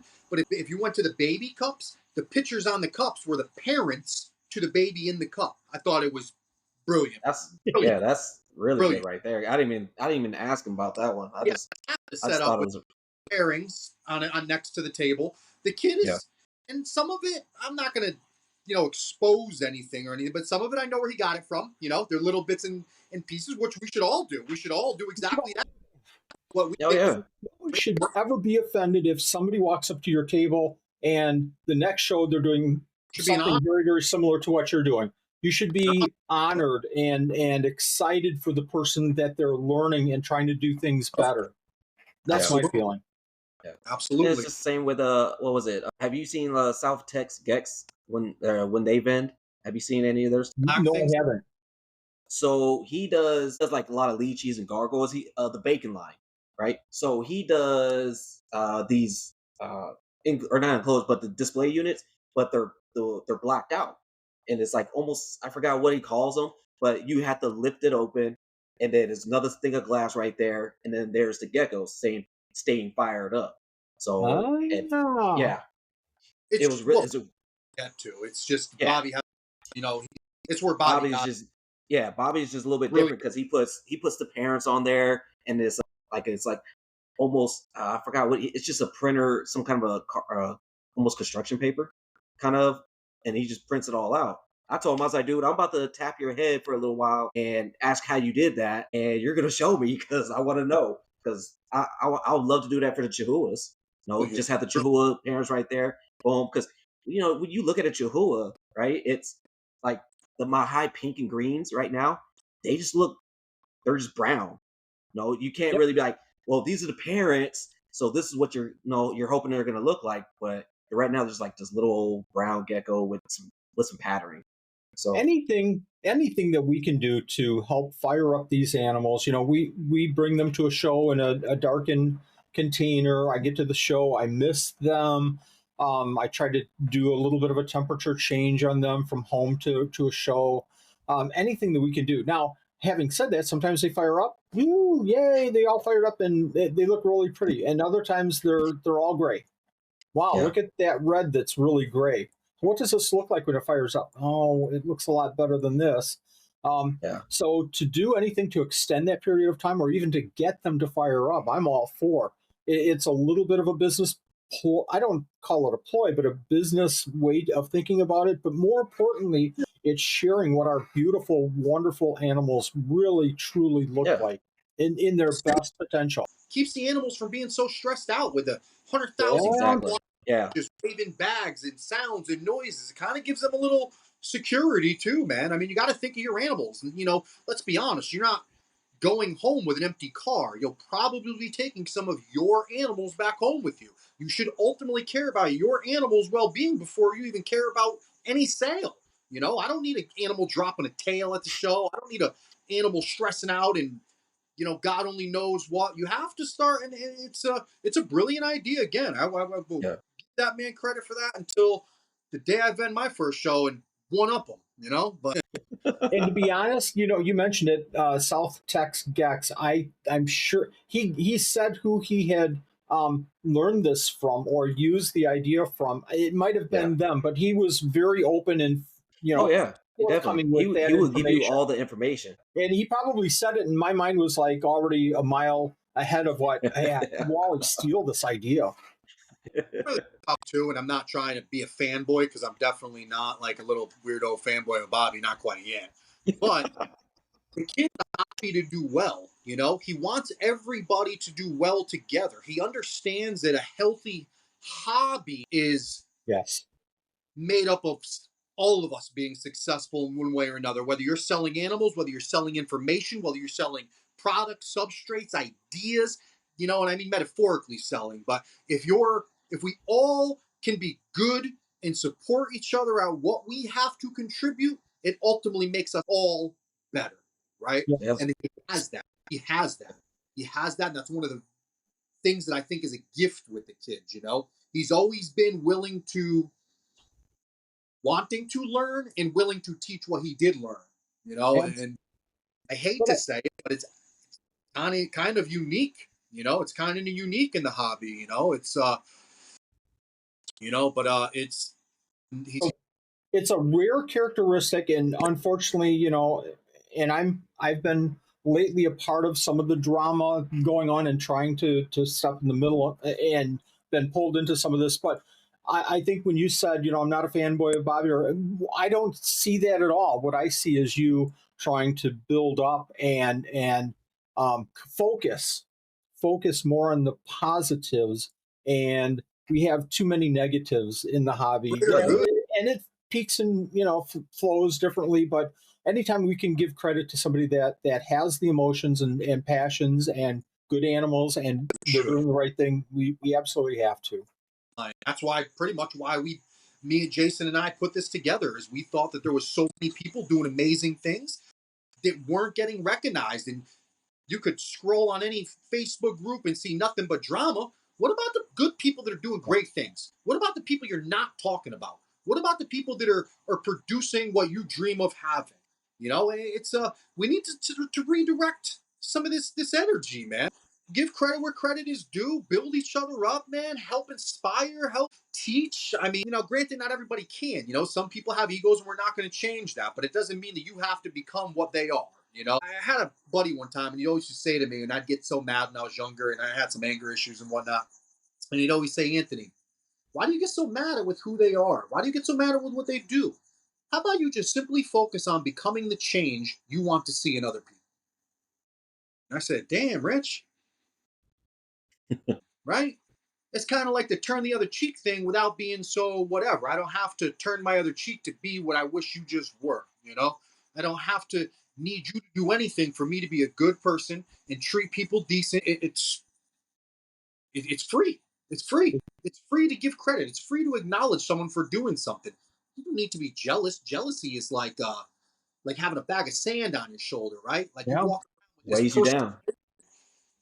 It feels good, right? Doesn't it feel good when you can tell another man how good he's doing at something? It does for Yep. me. It Oh yeah. absolutely does. And you're absolutely right about, we could spend the next 4 hours talking about social media and the direction. And we could talk about the changes the last 5, 10 years. We could talk about the direction of social media. It's not going to change a doggone thing. But shows like you guys are doing will change. And maybe they won't. Maybe they won't. But maybe a Wally Kern will watch your show and maybe be less negative and more positive and maybe uplifted a little bit by some of the great things, some of the positive information that you're providing everybody. And then that will be, driving Wally Kern to be more positive, maybe himself as well. So I think that's what we have to try and try not to feel like we're so powerful that we can change Facebook and change Instagram to be 100% positive. That ain't happening at all. I know I can't. I'm just here to give people a safe zone to learn and I want to learn with you. I want to learn with Yeah. A you. I ain't great job. here to Yeah. teach. I'm learning with these people, man. Let's learn together, man. I don't. Yep. Let's That was learn. the whole point of this pod. No You know, ego. Absolutely. get that No. information out there so people can make their own decisions Yeah. on whatever they want. Like you said, putting out those people that most people don't know, just give them a little spotlight so they can preach their passion, and and hopefully people get those words, like feel those words, and reach Somebody's- out to them, say, hey, great job in there. I love what you guys were talking about. Or they reach out to that breeder, say, hey, I heard you on this podcast. I really like how you talked about the geckos, and I want to help support you in any way, even if it's just a follow, a like. Maybe you buy something, maybe you buy some merch. It just like you said, the healthier the hobby, the more the hobby grows, right?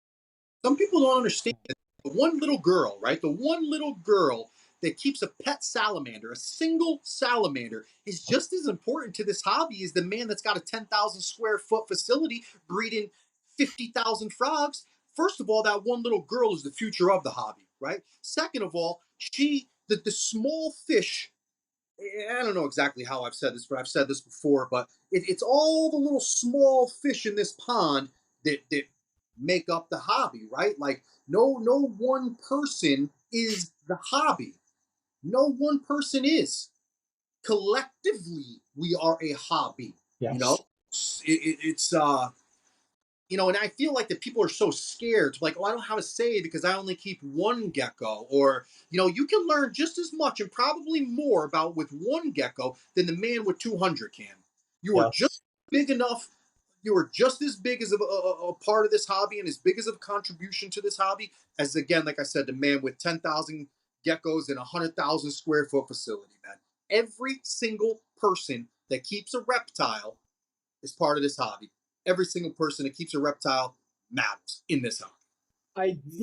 Seriously, in all seriousness, I was thinking about this a lot last week. Exactly what you just said, and I don't want to play fanboy and all that. This is from the heart. I was thinking exactly the same thing. I'm thinking, I have X number of enclosures, and I'm trying to keep it as best.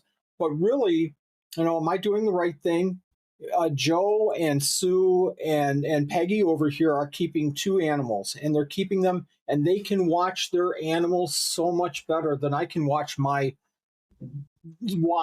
Z number of animals. So much better. Am I really doing the right thing by keeping so many animals and not spending the time with every single one that I seriously have been thinking about that a lot lately, and trying to think how can I manage the animals a little bit better, and um, try to get back to the basics, and try to, and don't get me wrong, I'm down there a lot and I'm watching the helmeted geckos and seeing or the scorpion tails, and seeing how they're feeding and where they like to feed and where they're sitting and things like that. But in the last few weeks I've been thinking maybe I need to scale down so I can give more time to every single one of these animals, like Susie, because she only has one tank, so all of her attention is focused laser on that one tank, and she's doing such a great job in watching the behaviors of her one animal or two animals or whatever.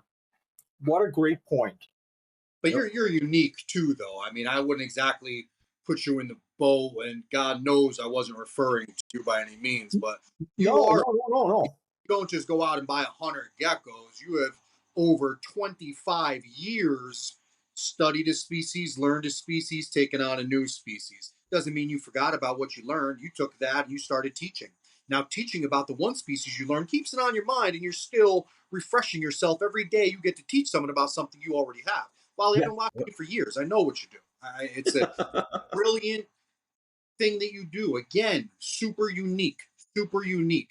You're not even close to the in that realm of people that have more than they can. And again, that's not necessarily what I meant. I was really trying to just Yep. get out that every person matters. There's so many kids out there that, again, and I'm not going to talk about social media, but almost get bullied sometimes, right? They'll ask a question and these people will rip them a new one. Like, dude, dog, you're a grown, excuse my language, you're a grown ass man talking to a little girl. First of all, check yourself, right? Because I will give you back what you're giving this little child, right? You're talking to a child, you're going to scar her from ever saying another thing in a group again. Like, she's learning, right?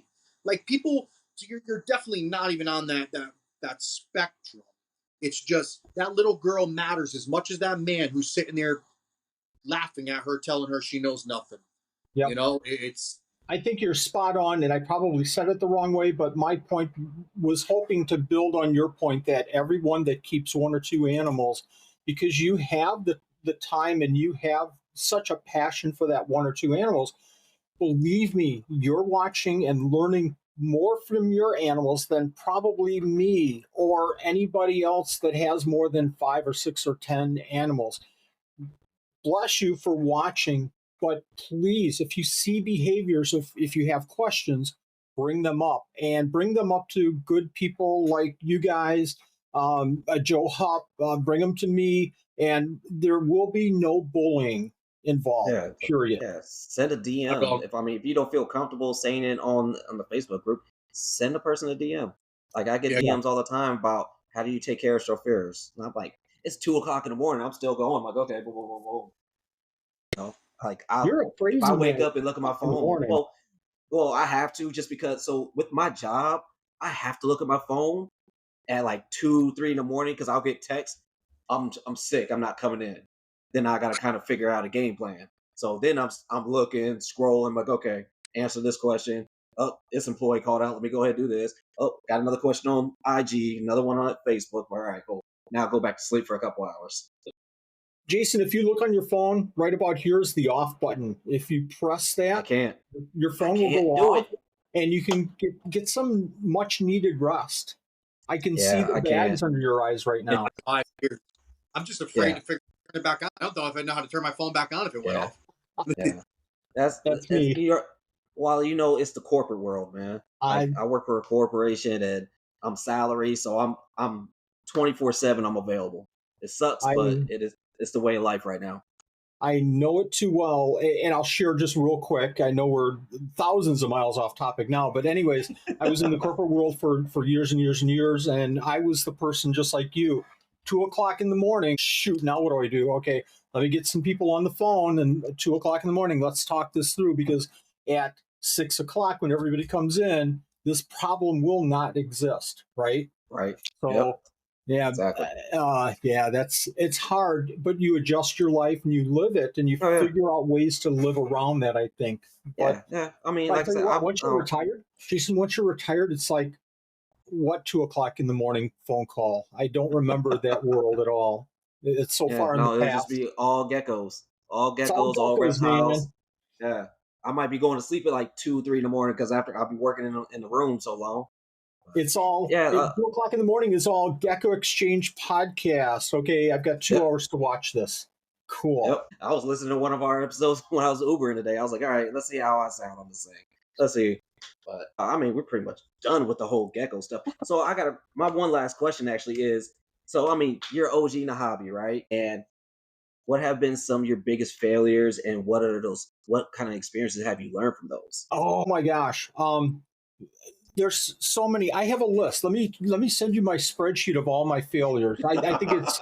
I don't know if it. I think the size is too big for me to send it, but let me give it a try. Seriously, let me relate one like immediately. This happened this spring, and it really hit hard. So Joe Hupp, I had him on a couple of years ago, and I remember Pete bits and I remember a lot of our conversation, but I remember pieces being more important than other pieces. One was he keeps fish tanks in his facility to increase humidity. Wow. Yep. He changes the D. There you go. He Yeah. changes the D3 measurements per all the animals. I don't. So I've changed some things. I don't keep fish tanks, but I miss far more than I used to. He does there are a couple of other things. One of the biggest things is resources. This was the big one for me, but I'll talk about another one in just a second. But resources, and we talked about, hey Joe, what's your next animal that you're getting in that you really want? What's that number one on your wish list? I don't have one. Why not? Everybody has their number. I don't have any resources to manage that. Well, everybody has more space. It's not space. That's not, and he was very nice about it. It's not space. It's resources, my time. If I bring in one more animal, that means another No. animal isn't going to get as much time as I can provide right now. Oh my gosh, mind blowing. But another thing that he mentioned was that weekly he goes through and he temperature checks all of his lines, he doesn't check every single, I don't think he said he checks every single, but he checks the lines to make sure everything's up and running and the right. So I started doing that. But this spring, I turned on everything, especially in my leopard room, which includes my Periodora picta. So they were in kind of brumation and they're in deep brumation. They came up and everything's looking good. I should be getting eggs in 2 weeks. And, after about a month, I was getting maybe an egg here, an egg there. Something's wrong. Well, silly me. I know I've got to check that tomorrow. I've got to check temperature. So after another couple, 3 weeks, I finally started checking temperatures. Periodora picta should just breed all the time. It doesn't matter temperature. You can keep them at 31 degrees and they should be breeding like rabbit. No, you can't do that. So in my mind, it's like they should always be breeding. It doesn't matter. And the temperature in the room is increasing. It shouldn't matter. So I checked the temperatures, and sure enough, I had a heat cable running down the back, and it was out. It was dead.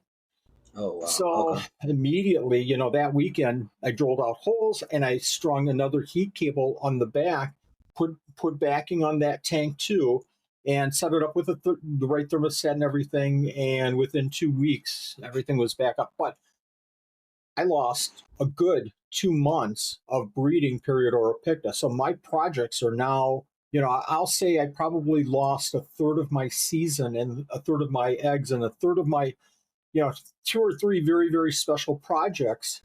I'm going to get a third of, or 2/3 of what I probably should have. So Yeah. there's a very key lesson that I learned that now every single week, every line gets checked. And it kind of goes back to what we were saying before. You make one big mistake like that, and you're probably not going to make that same mistake again. Um, so if I could, leave that question with a very major point. When you do something like that, and I feel blessed that I can do this, and I feel like it's a gift. When I do something like this, when I lose an animal because I've done something really, really stupid, I feel like I have the ability to look at that and get really depressed. I get really depressed. I'll say it, to you guys. I get major depressed when I lose an animal. The whole heat for the Periodora picta, I get really sad. That was really a flippin' stupid thing to not check.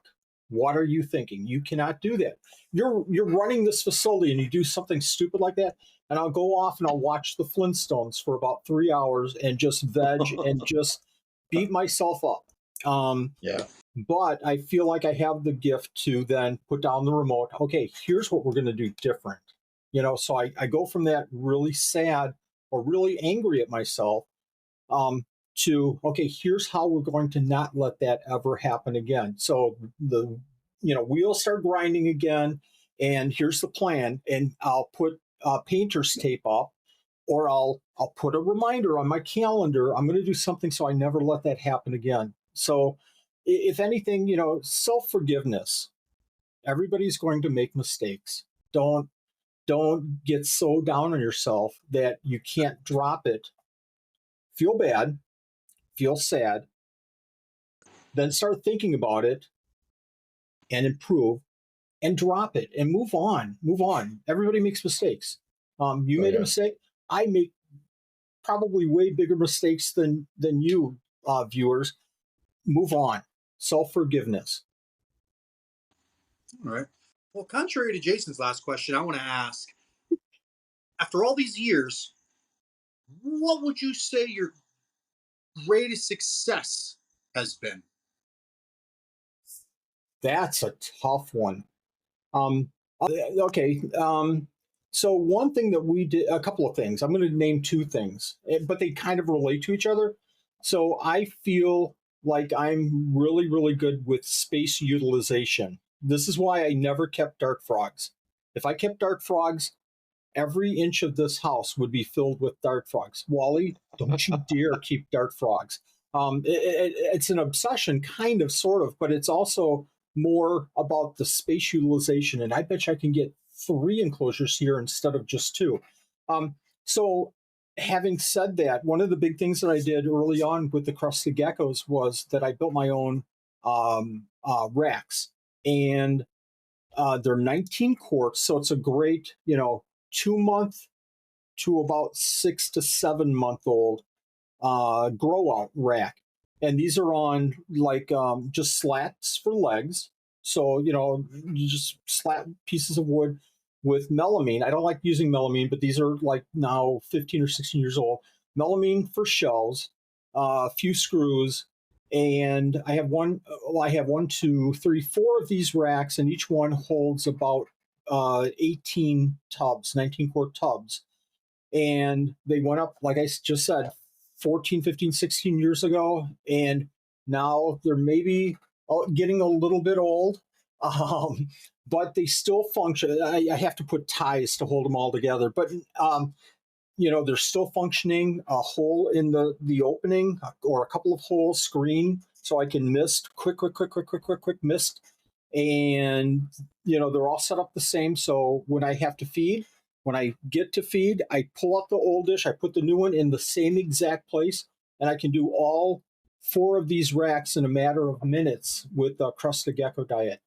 So, standardization of a process like that, because I knew I was going to have a lot of Crusted Geckos. So standard 1, 2, 3, right down the list, right down the line. So I did that, and I have the second thing that I think I did really, really well was I built a couple of racks for baby geckos, and they're 6 quart long enclosures. And again, they're fairly standardized as far as to set up a couple of hides and either dirt or sand, and a feeding dish, and maybe some sphagnum moss for some of our cave geckos, but very, very standard. Heat tape, lights above each one for each shelf. They go on at the same time. They go off at the same time. So those I can, load them up with babies. The hides, a lot of the hides are the egg carton. So after a couple, 3, 4 weeks, they're dirty. Throw them out. Whoops, did I throw out a baby too? Yeah, I threw out a baby too. Get that one back in. Throw out the egg carton, and then, move on to the next one. So very, very standard, easy to go from one to the next, easy to clean. So, babies go from these 6 quarts to their adult homes, or they're sold or whatever. I take a 6 quart, I dump, new egg cartons, new little dishes, and we're ready for the next batch of babies. I was going to say, I was really hoping, Wally, that you were going to say your greatest success was inspiring Crystal. In all actuality, I've watched the video, right? Your son's probably not going to take it over, right? Pretty clear Crystal's going to be the one to take this into the future, That is your heir apprentice right there. Because it's hard. She has the knowledge. She'll go downstairs and she'll look at a tank without any label or anything. I'm raising out, an animal, and she'll say, "How are the Chondrodactylus pulitzer doing?" I might have mentioned that one time. How do you know? Where did you move the, viper geckos? Where did the babies go? Well, they grew up, Crystal, and I moved them over to this tank. Oh, okay. So she has the mind to capture all of this information.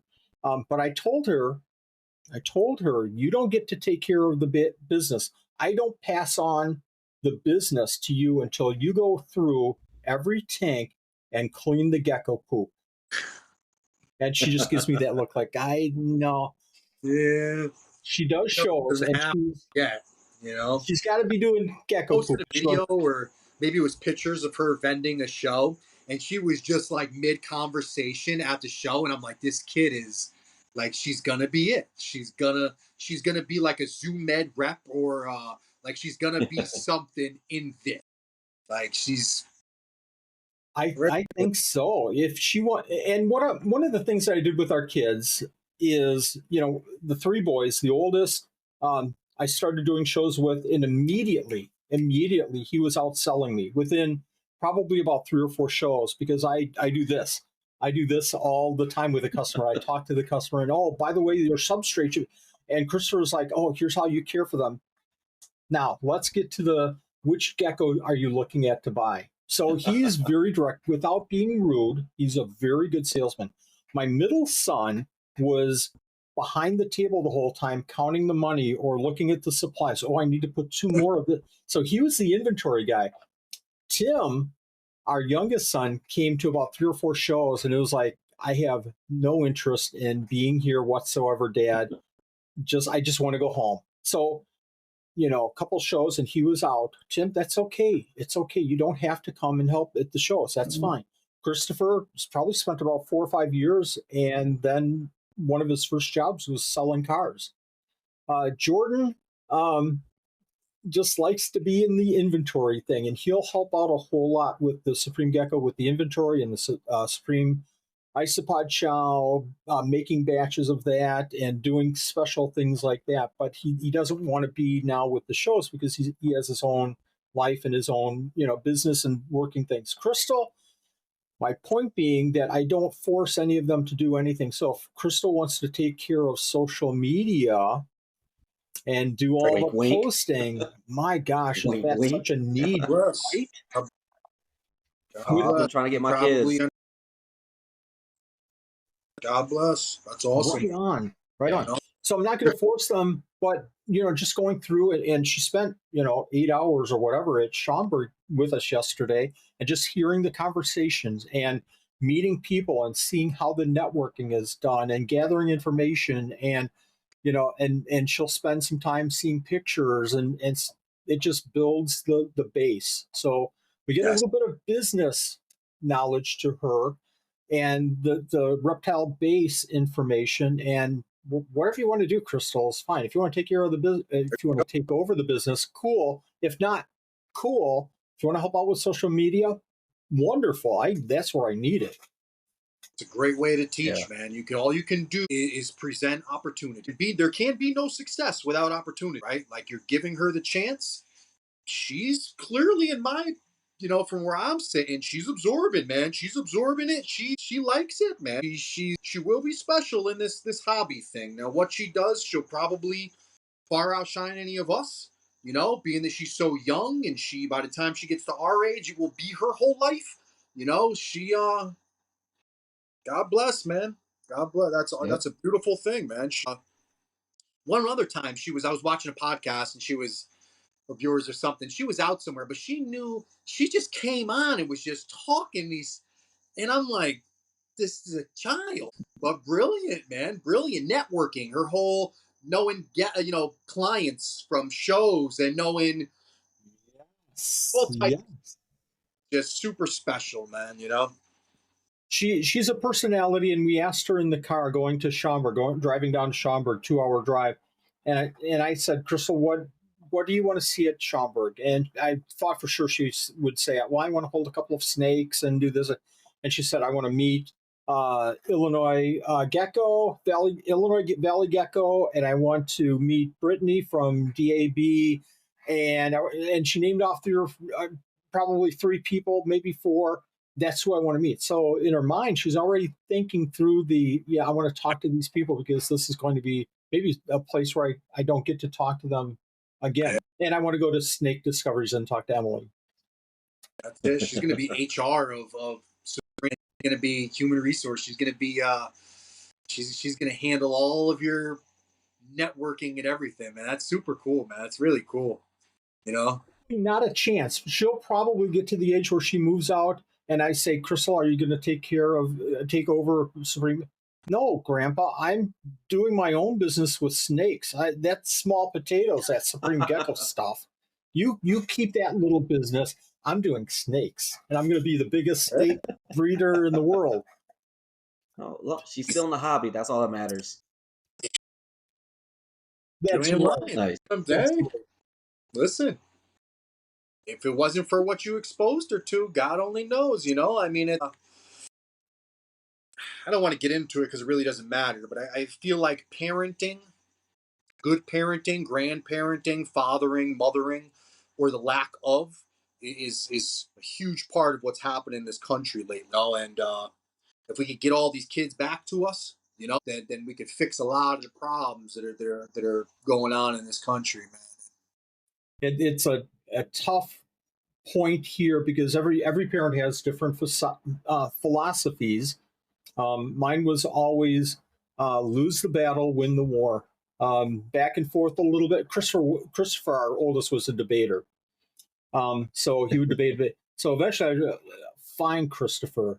Okay, this time, but listen, the next time it's going to be me making that decision. Okay, Dad. So lose the battle, win the war. Give a little bit, but don't give any on your core values whatsoever. So that's how we always approach things as parents. Be it right or wrong. You and your wife guys are doing a great job. Thank you. Appreciate that. All right, Wally, where can everybody find you at? Jason paused. You're moving. Still. Oh, there you go. Can you hear me? Can you hear me? No? Yeah, no. There you are. You're like pros on my thing. Oh, damn. Well, Wally, where can everybody find you at right now? Anything you just said. I'm frozen. Hold on. Can you repeat that? Yeah, you totally. Hold on. I'm just trying to make sure my speaker's working. Can you hear me? A little bit. All right, hold on one second. I'm going to disconnect my Bluetooth. For anybody that's out there that's watching this and may want to ask some information or maybe buy some products or, maybe just tap your head, join your Buy Me a Coffee program, where can everybody find you? Where would be the best place for everyone to reach you? We have links all over the place. We're doing TikTok, we're doing Instagram, we're doing Facebook, we're doing YouTube. We're just all over the place. We have the store, Supreme Gecko store, supremegecko.com. We have the Buy Me a Coffee, like you said, but everything is under our bio links, but you can find links on Facebook. If you go to Facebook first and look in our bio for Wally Kern, and it's me with our granddaughter, Crystal. I'm wearing a Brewers hat. She's wearing the Cubs hat. Shouldn't have done it like that. I should have done it the other way around. But you can find our information to all of our sites in the Facebook Wally Kern site if you go to the bio. Okay, guys, and Jason and I will also post links, all of Wally's links down in wherever they get posted, the show notes or clips or whatever. Thank you, guys. You know how I feel about Wally. I can't thank you enough. Again, like I said at the beginning, I didn't ever really think there'd be a day I'd get to sit down and have a one-on-one with you at all, let alone twice. One day we're going to sit here and actually talk all about geckos instead of the hobby as a whole, but it's always a pleasure. It's always a pleasure. Love what you're doing. Respect everything you're doing. Anybody out there that doesn't know, and I don't know how you wouldn't know who Wally is, Supreme Geckos, check him out, man. If you want to learn something, if you want to take away and watch a video and take away something of some substance, check out Wally's pages, man. Check out, he's on every platform you can imagine. I promise you won't be disappointed. Thank you much. It's again, it's really, really an honor and privilege to be on your show. You guys are doing the right thing every show that you provide. You're focusing on one topic or another, and you're laser focused on those topics, and your every show is positive, and it's doing the right thing that we should all look at and do more of in the hobby. Everybody. So thank you very much. That. Thank you. Definitely appreciate it. Right. Well, got anything to say, Jay, close out? What's that? So you have anything you want to close out? No, I'm gonna say just have a great night, Wally. Appreciate you coming back on again. I said you always got an open door policy with us. Anytime you want to get on, you can come on. Absolutely. Anytime you have a topic, if you want a panel discussion, I'm way open to like a feeder, food panel, anything like that. Just ring me up and Definitely. And not at 2, Jason. Not at 2:00 though. Okay, not again. I'll try not to. Nanette said, Wally, no more of this Jason person calling at 2 a.m. So it's not me. I'm fine with 2 a.m. But Nanette.